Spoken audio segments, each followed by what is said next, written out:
Ya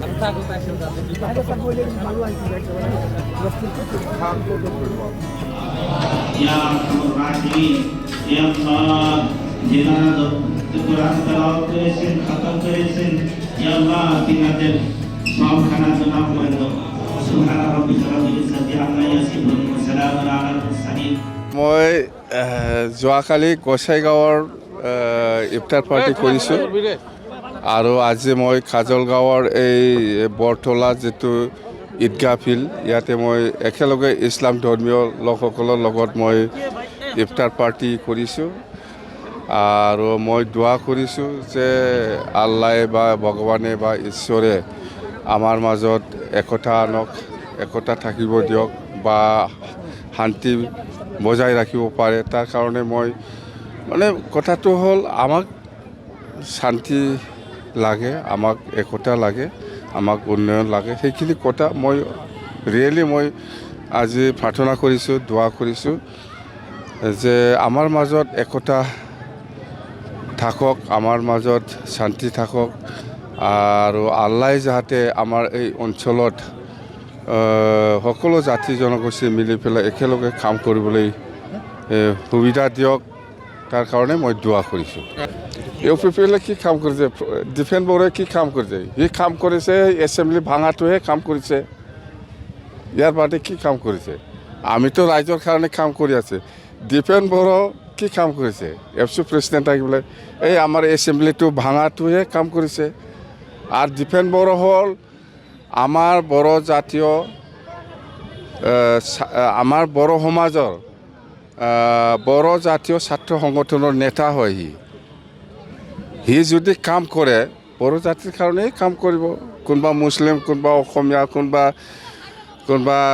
কোনোবা ৰাজবংশী, কোনোবা বেংগলী, ইয়াৰ কাৰণে কাম কৰা মানুহ নহয়। সি যদি কাম কৰে অকল বড়ো জাতিৰ কাৰণেহে কাম কৰিব। আমি হ'ল সব জাতি জনগোষ্ঠীৰ কাৰণে, বড়ো হওক, মুছলিম হওক বা বঙালী হওক বা ৰাজবংশী হওক, সকলো জাতি জনগোষ্ঠীক লৈ পেলাই আমি BPF দল গঠন কৰিছোঁ আৰু সকলো জাতি জনগোষ্ঠীৰ কাৰণে আমি কাম কৰোঁ। ডিফেন্স বৰ্ড কাম কৰিছে যোৱা এফচি প্ৰেচিডেণ্ট থকা সময়ত সি বেলেগ একো কাম কৰা নাই। এই আমাৰ BTC এছেম্বলি ভাঙাই দিছে, সেইটোৱে কাম কৰিছে, বেলেগ একো কাম কৰা নাই।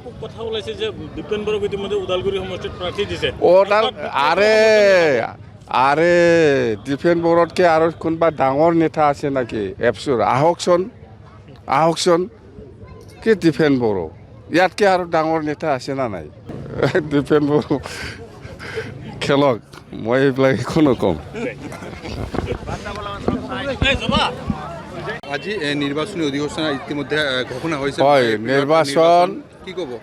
নিৰ্বাচন যেনিবা এই এপ্ৰিল মাহত 23 তাৰিখত লাষ্ট নমিনেশ্যনৰ কথা দেখিছোঁ আৰু 24 তাৰিখ উইথড্ৰল, 24 তাৰিখ স্ক্ৰুটিনি আৰু 26টো লাষ্ট উইথড্ৰল।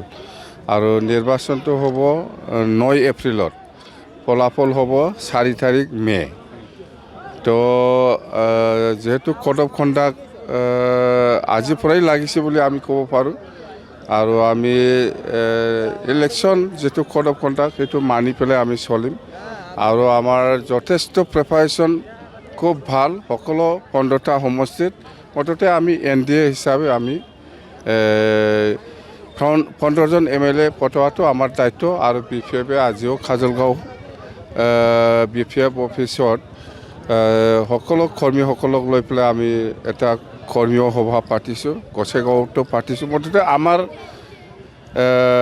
BTC অঞ্চলত 15টা সমষ্টিটো NDA হিচাপে 15টাই আমি দিম। কেণ্ডিডেট আচলতে সময় আছে যেনিবা 23 এপ্ৰিলত লাষ্ট নমিনেশ্যন স্ক্ৰুটিনিটো। মুঠতে 23ত আগত আমি কেণ্ডিডেটবিলাক ফাইনেল কৰিম। মুঠতে আজিহে 15 তাৰিখ, 3-4 দিনৰ ভিতৰত আমি কেণ্ডিডেট ডিক্লেয়াৰ দিব পাৰিব কিছুমান সমষ্টিত, আৰু কিছু সমষ্টিত হয়তো আৰু 2-1 দিন আৰু লেট হ'ব পাৰে। মুঠতে সময় পাইছে আমি আজিহে 15 তাৰিখ, 23 তাৰিখ যিটো লাষ্ট নমিনেশ্যন সময় আছে আমাৰ। প্ৰস্তুতি কেনেকুৱা? প্ৰস্তুতি নিৰ্বাচন খেলিব ইউ পি পি এল অকলে নিৰ্বাচন খেলাটো ইউ পি পি এলৰ সিদ্ধান্ত, কিন্তু ইহঁতে এন ডি এত আছে। মই যিমান দূৰ জানো এন ডি এ হিচাপে আছে ইহঁতে। এন ডি এ থাকি পেলাই যদি অকলে নিৰ্বাচন খেলিব বুলি কৈছে ইহঁতৰ কথা।